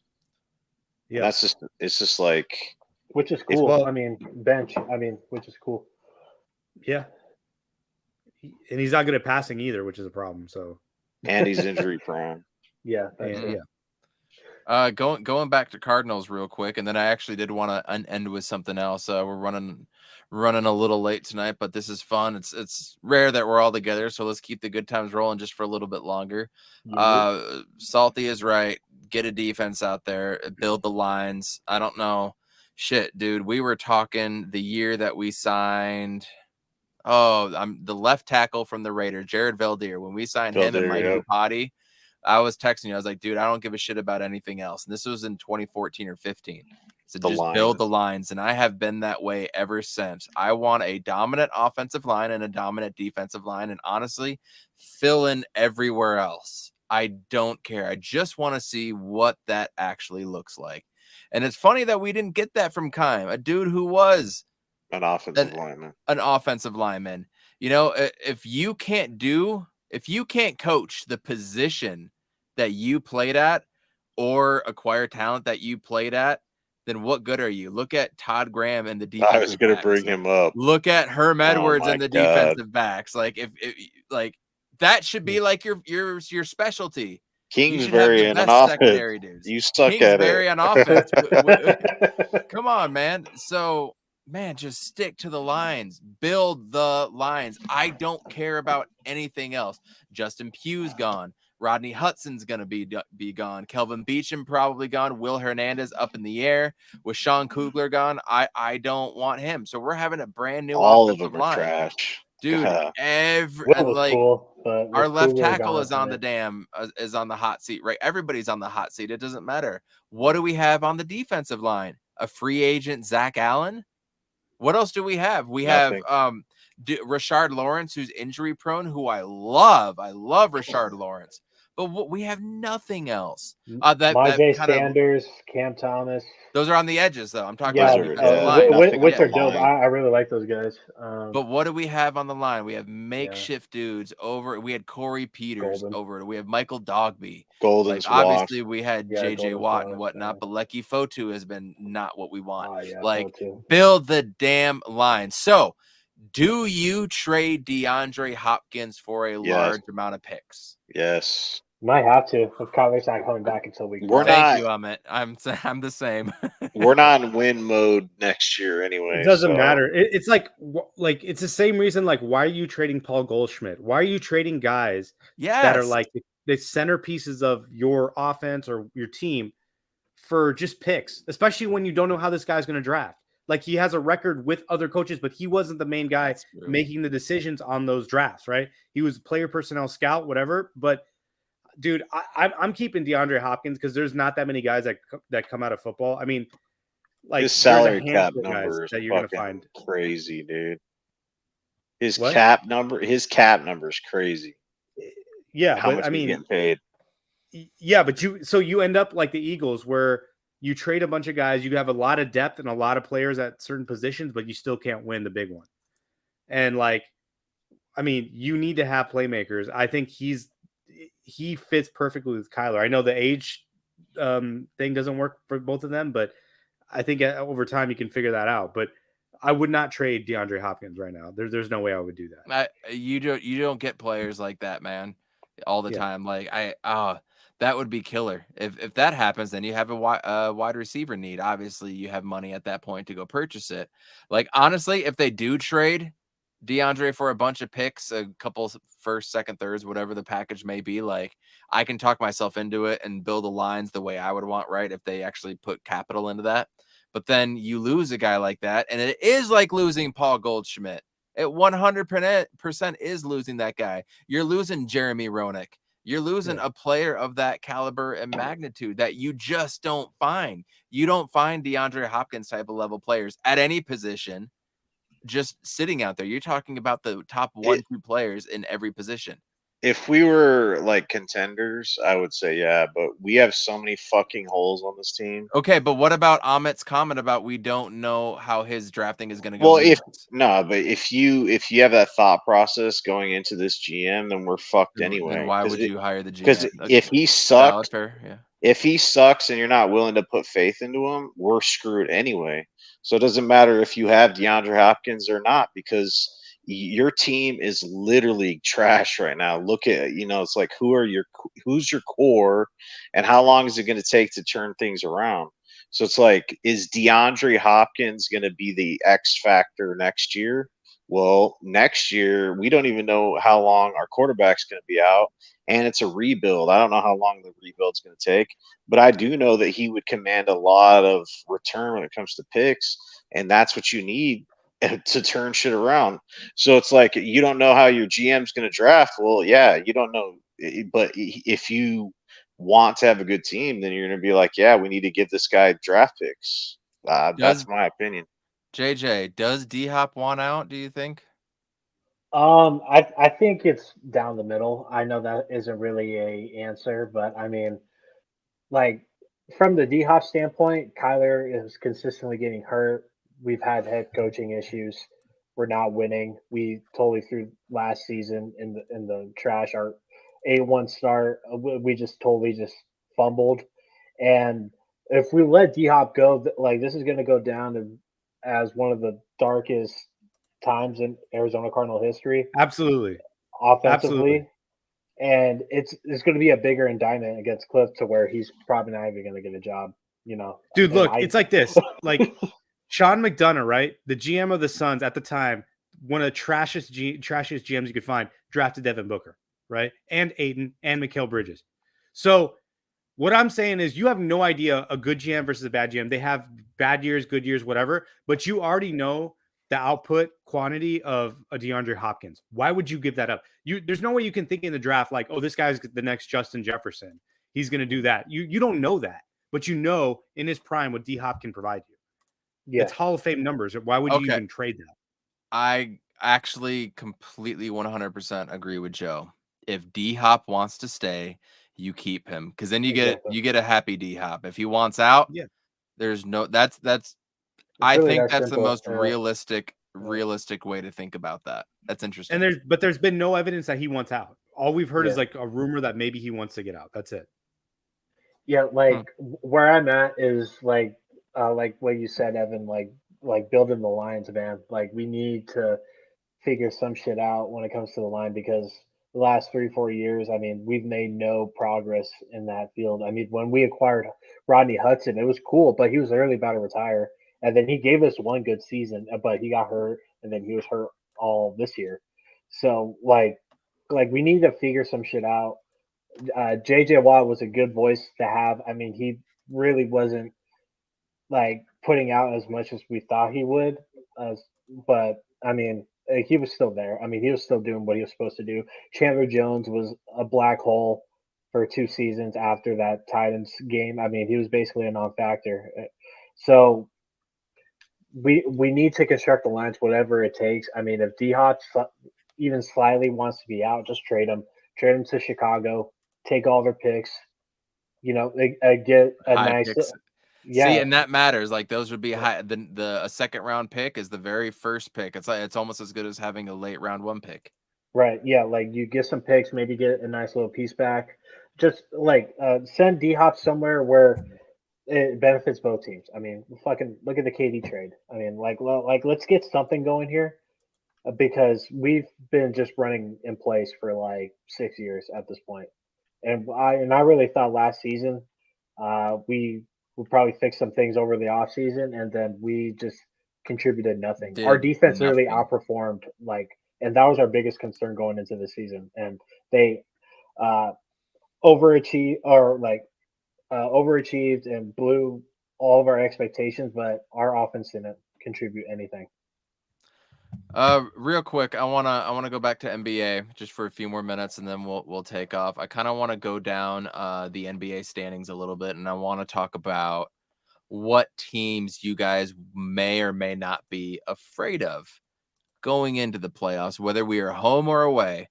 Right now, believe it or not, what's really cool is that we are 1 game away from third place, and we still get to play the Kings twice, and we're 4 games out from getting to the 2nd seed. We're 9 games out of the 1st seed. Denver wins tonight. They beat the Mavericks without Kyrie. I don't care about the 1st seed. We've all been there, done that before, right? I mean, if you got the Clippers or somehow the Warriors and Steph Curry gets healthy and you have to play Denver as the 8th seed, like I can see Denver even losing to that team. But going down the list and starting with Denver, does Denver worry you guys at all? Because everyone's talking about KCP on Book, and I just remember Book working KCP against the Lakers 2 years ago. Jamal Murray's back, so that obviously means they're going to win the championship, right? If Jamal Murray's back, but I don't think he can hang with CP coming off of all those screens, right? DA holds his own against Jokic. MPJ, he's going to guard Okogie or who is it? Or Torrey Craig, right? And then you'll have what, Aaron Gordon on Kevin Durant? Like, come on, y'all. Come on. Anybody worried about Denver? The only thing I'll say is that the Jokic that played DeAndre Ayton 2 years ago is not the same Jokic. This guy's leveled up. No, he's so that's their only plus on that side. Yes. Yeah. So that would be my concern, that he can elevate the play of some of those guys around him, but with everyone else, I'm not worried. He's the only guy that's the X factor for me. I'm intrigued about Okogie playing on Jamal Murray from defense. Mm-hmm. Yeah. Jamal Murray is slowly coming back to, his original form. I mean, during the bubble season, I mean, he was absolutely phenomenal before he blew out his knee. But he's slowly getting back into the rhythm of things. Michael Porter Jr. has actually become a reliable 3-4 option and stuff. He's been a good catch and shoot guy for them, and KCP and Bruce Brown as well. But Nuggets just don't move me that way. I mean, they're playing a really great brand of basketball right now, but I mean, we swept this team a couple seasons ago, and obviously it's not the same team from 2 years ago, but it's a couple of different additions that are nice little role players and stuff, and now they have MPJ more available, and Eric Gordon's elevated his game a little bit more to be more sustainable for the team. But I mean, besides Yoke and Jamal Murray, I mean, who's really the other scoring threat on this team? No Bones Highland anymore. They got Reggie Jackson. I think that's a downgrade. Yeah, no Bones, and then Reggie Jackson's in a down year, and we don't know if he's gonna even fit on this team or system and whatnot. And DA, I mean, the Nuggets fans hate to hear this, but DA plays the best defense on Yoke, and he cuts off his passing lanes, and he makes Jokic take some really difficult shots. And I'm just not moved by Denver like that. I mean, they're definitely going to be a team that can go 6 or 7 with, but I don't know. I just don't see them going hot and blowing teams out of the water. I really don't. Salt? Not scared of the Nuggets. We handle them for a reason. It's kind of matchup situations. So anytime we really played them this year, we had injured players and stuff like that. If you just go down the list, they just don't match up with us, period. Nope. I mean, from a health, if both teams are healthy, they just don't have what we have. I think our defense is better. I think we're deeper. I think we have experience. Like I said, we slapped them up that one, the finals run and stuff like that. So for them, not really scared about them. I'd be more scared about the Clippers, honestly. Let's talk about them next. Yeah, Clippers. They've I just don't think that they've had their whole team the whole year. They're kind of similar to. They have had their whole team the whole year. That's the thing. They're just doing load management and shit. Yeah. I mean, I don't know. I still worry about them because I think that. Go ahead. I think the worry is not really the players; it's the coaching. I think Ty Lue may be a superior coach to Monty Williams when it comes to situational basketball. But as far if this team can't move up past a 3 seed or a 4 seed, then I'm not concerned, because I'm if they can't get it together in the regular season, they're not going to be able to figure out in the playoffs. And they've added a bunch of new players to that team. They've added just a bunch of guys that can score, that are just have both their starting point guards are gone, and John Wall and Reggie Jackson. I mean, John Wall only started a few games, but now you're adding. I mean, how many wings can you Russell have on a team? How many wings? I mean, they have so many wings. Who did they just add? Who they just had? They just added Bones. That was her. Yeah, that's their point guard, and he's a dude that's nice. He ain't the reliable go-to. And they added Eric Gordon too. Yeah, Eric Gordon too. Yeah. Eric Gordon's decent, and Miles Mason Plumlee. Mason Plumlee. No one's worried about they're that. just redundant players though. Like with what they have, these guys already do fallen the same off. Thing. Yeah. I'm not worried. Yeah, the Clips have a lot of things to figure out. I mean, the load management thing hasn't worked out in their favor the last few seasons that they've been trying to do that. I mean, Kawhi is still going to be Kawhi. Paul George, I mean, you don't know what you're necessarily going to get with him on a night-to-night basis. He may drop 40 one night, and then the next he only drops about 15, and then with like a good amount of turnovers. So you just don't know how that duo is really going to be. I mean, like you said, they added Bones, they added Eric Gordon, and they added Mason Plumlee. And I think the only reason why they made those trades was because of what we did, and who we acquired and stuff. Because I think the Clips were feeling pretty good before we acquired KD. You know, they're going to be somewhere in the mix, probably get to the second or third round, possibly. Just kind of cruise through, but the whole West is shaken up now. So. I mean, PG and Kawhi are not who they were. I like Norman Powell, but he ain't that dude. Marcus Morris does always seem to go off against us, and that's a little concerning. Zubac has fallen off. Terrence Mann has fallen off. Yeah. Bones, you don't know what you're going to get over there. Eric Gordon, I mean, he'll hit a couple shots, right, and that'll be nice, but he's not that dude anymore. Robert Covington has completely fallen off. Yeah. Nicholas Batum is a nice player, but he's averaging 6 points a game right now. So... Yeah. Jackson killed us in the playoffs. He's not on the team anymore. Yeah. Yep, Jackson's gone. I mean, that's a nice pickup. That's a nice pickup up there, but Reggie Jackson fell off this year, and no Kennard as well too. So like they got some nice wings, but again, we have the ultimate trump card in Kevin Durant too, right? Yeah. Real quick, next team. Let's talk about the Mavs. This is a team that I have the most concern about, and it's like if Kyrie and Luka could figure anything out, I mean, it's definitely going to be a lot to handle. I mean, this is definitely a level up from Brunson. If Kyrie's contributing, like to his level, Brunson killed us, dude. Yeah, so like this is Brunson times 3. I mean, Kyrie's just that guy, but like they've made a horizontal move. I mean, they got rid of Finney Smith. They don't have Spencer Dinwiddie anymore, so they're gonna have. Killed us too. Yeah, so like they're gonna have to have Kyrie out there a lot more, and playing like 38 plus minutes, trying to keep up with. And he's already hurt. He already got downgraded to out today. Come on. Yeah, so I mean, the thing is that, but when Brunson was killing us is when they had Spencer Dinwiddie as well. They had 3 ball handlers. Now they have 2, and they have less defense. And no matter what, even if somehow they can clamp us, they have absolutely nobody that can guard DeAndre Ayton or Kevin Durant. So I'm not even scared. Dude. I'm not even worried about them. Yeah, you know, and that's funny. And dudes that really killed us last year, especially from 3, we haven't even mentioned Maxi Kleber and Davis Bertans.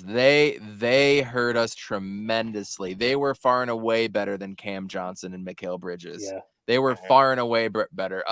Tim Hardaway Jr. was out last year. He's back, though. He's looking better. Reggie Bullock is always killing us from 3 right now. Dorian Finney-Smith was kind of a low-key killer on us as well, too, and he was actually able to guard some dudes, and now he's gone, but he's not getting run in Brooklyn like I kind of thought he would. Christian Wood is absolutely horrible. Dwight Powell, like, stood his own to a point, I guess. But all of this, I mean, it's kind of funny, man, because who's the big old center that was supposed to be their starter that has completely fallen off for them? What was his name? JaVale McGee? Yeah, he doesn't play anymore, right? No, man. Play. No. And then they have Josh Green now, which he's a cool cat. I like Josh Green personally. He can push the pace, but defensively they've gotten worse. So that's where I feel a little more comfortable at. And they have nobody on that team that can guard KD. So that's just what it comes down to. Nobody does either. Yeah. Nobody does. So nobody does. That's why I'm chilling, honestly. True. Grizzlies. Memphis Grizzlies. They add Luke Kennard. That was their big addition. Sorry, I'm looking at the wrong roster. Ja Morant, Desmond Bane. I'm worried about Desmond Bane. He's a guy that can get off. Dylan Brooks, LOL. I'm looking forward to seeing him in the playoffs again. Jaren Jackson Jr., Brandon Clark, Tyus Jones, Steven Adams. I mean, if Steven Adams can body up Ayton, which I don't know if he can now. You've got Jaren Jackson out there that can guard some dudes. Desmond Bane can light it up, but Dylan Brooks is like Pat Bev. Like, he's going to do something stupid that's going to cost a game or two. Overall, I mean, this is a young team that everybody hates now, and they're going to learn some lessons. I'm not sold on them getting out of the West at all. I don't even think they can get to the Western Conference Finals. No. Yeah, no. We're fine. We're fine against them. As John would say. Wow, that was yeah. Anything else? Yeah, no, I mean, that's it. Like, they're young, and I think that I mean, if you saw the rumors, like, they had a deal put together to try and get Durant. Durant didn't want to go there. If any team maybe could have competed with the Suns in terms of young players to give up, it was probably Memphis, especially because they have all their picks too.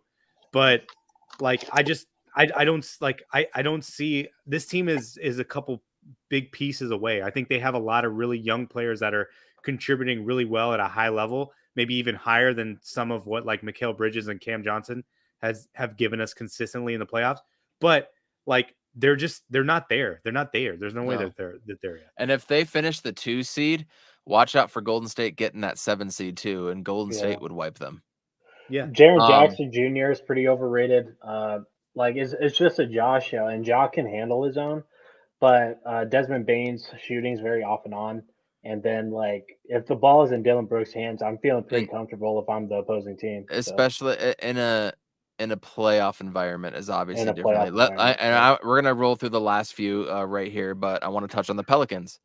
If Zion is healthy, is anybody worried about the Pelicans, considering what they were able to do to us last year in playoff? It could switch around. It's a half-court game. Anybody worried about the Pelicans? I'm not. They lost to the Lakers tonight by 18, I think. Mm-hmm. So it's a different team this year. Yeah, I don't know. I mean, yeah, we have KD, man. Yeah, exactly. So what about I don't know. What about the Warriors? Anybody worried about them? I know they're at 500. Steph Curry is out for a while, but Steph could come back. They've been here before, but do they still have the hangover? No, I don't see it. Curry's getting more injured. Now they don't have a backup big, so they're just riding on Looney and Draymond. Clay's not the same. Dre's not the same. They brought back Gary Payton, but he's going to be out for a while. They don't have Juan anymore. They don't have Otto Porter anymore. So I just don't see it. If you think that, so you would have to think like, okay, if Klay Thompson is still an elite defender, then they have him and they have Draymond. They can guard Book and DeAndre, which we know that Draymond can guard DeAndre without getting in foul trouble. So who's going to guard Kevin Durant? I mean, it goes back to that. Like, or you can put, Draymond on Kevin Durant, but then Kevon Looney is going to get cooked again, like he always does versus us. And I don't know who Wiseman's backup was, who's going to fill that role, because Wiseman was the backup.